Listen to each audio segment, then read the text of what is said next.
પ્રવાહ ન્યૂઝ સમયની સાથે અફવા નહીં ફક્ત સમાચાર।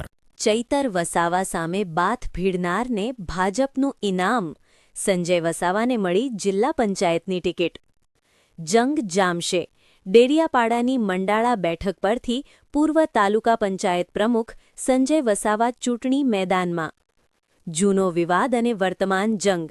એટીવીટી બેઠકમાં ચૈતર વસાવા સાથે થયેલી તકરાર બાદ ભાજપે સંજય વસાવા પર ખેલ્યો દાવ। નર્મદા જિલ્લાના ડેડિયાપાડામાં રાજકીય માહોલ ગરમાયો છે। ખાસ કરીને ભાજપ દ્વારા મંડાળા જિલ્લા પંચાયતની બેઠક માટે જાહેર કરાયેલા ઉમેદવારની ચર્ચાએ જોર પકડ્યું છે। ડેડિયાપાડા તાલુકા પંચાયતના પૂર્વ પ્રમુખ સંજય વસાવાને ભાજપે ટિકિટ આપીને મેદાનમાં ઉતાર્યા છે। આ તે જ સંજય વસાવા છે જેમણે આમ આદમી પાર્ટીના નેતા ચૈતર વસાવા સામે સીધી ટક્કર લીધી હતી। ડેડિયાપાડામાં ભાજપ અને વિપક્ષ વચ્ચેનો જંગ હવે વ્યક્તિગત પ્રતિષ્ઠાનો જંગ બની રહ્યો હોય તેમ લાગે છે। ભાજપે મંડાળા જિલ્લા પંચાયત બેઠક પરથી સંજય વસાવાના નામ પર મહોર લગાવી છે। સંજય વસાવા ચર્ચામાં ત્યારે આવ્યા હતા જ્યારે ડેડિયાપાડા એટીવીટીની બેઠક દરમિયાન તેમની અને ચૈતર વસાવા વચ્ચે ઉગ્ર બબાલ થઈ હતી। આરોપ છે કે તે સમયે ચૈતર વસાવાએ કાચનો ગ્લાસ છૂટ્ટો મારીને સંજય વસાવા પર હુમલો કર્યો હતો, જે અંગે સંજય વસાવાએ પોલીસ ફરિયાદ પણ નોંધાવી હતી।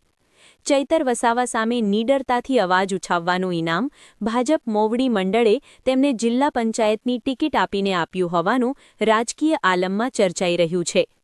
શુક્રવારના રોજ સંજય વસાવાએ ખાબજી ગામેથી ભવ્ય રેલી કાઢી પોતાની શક્તિનું પ્રદર્શન કર્યું હતું।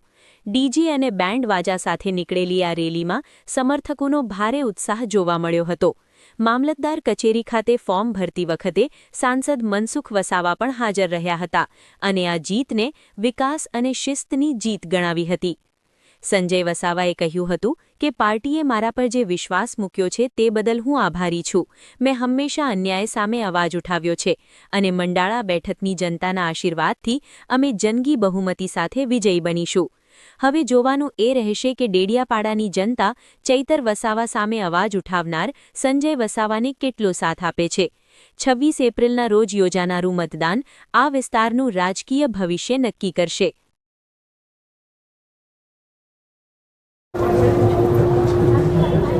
આજ રોજ હું સંજય વસાવા પૂર્વ ડેડિયાપાડા તાલુકા પંચાયત પ્રમુખ તરીકે જવાબદારી સફળતાપૂર્વક સંભાળ્યા બાદ મને મારી પાર્ટી ભારતીય જનતા પાર્ટી દ્વારા જિલ્લા પંચાયત મંડાળાના ઉમેદવાર જાહેર કરતા આજે મેં અને મારા સમર્થકો અને પાર્ટીના કાર્યકરો દ્વારા આનંદ ઉલ્લાસથી વિજય ઉત્સવના વાતાવરણ ઊભું કરીને અમે આજે ઉમેદવારી પત્ર ભર્યું છે અને મને વિશ્વાસ છે મારા મતદારો પર અને મારા કરેલા વિકાસના કામો અને ભારતીય જનતા પાર્ટીના અવિરત વિકાસની જે વેગ આજે ગુજરાતને મળી છે એટલે મને સંપૂર્ણપણે વિશ્વાસ છે કે મારા મતદારો મને જિલ્લા પંચાયતના ઉમેદવાર તરીકે વિજય બનાવીને જિલ્લા પંચાયત નર્મદામાં મોકલશે।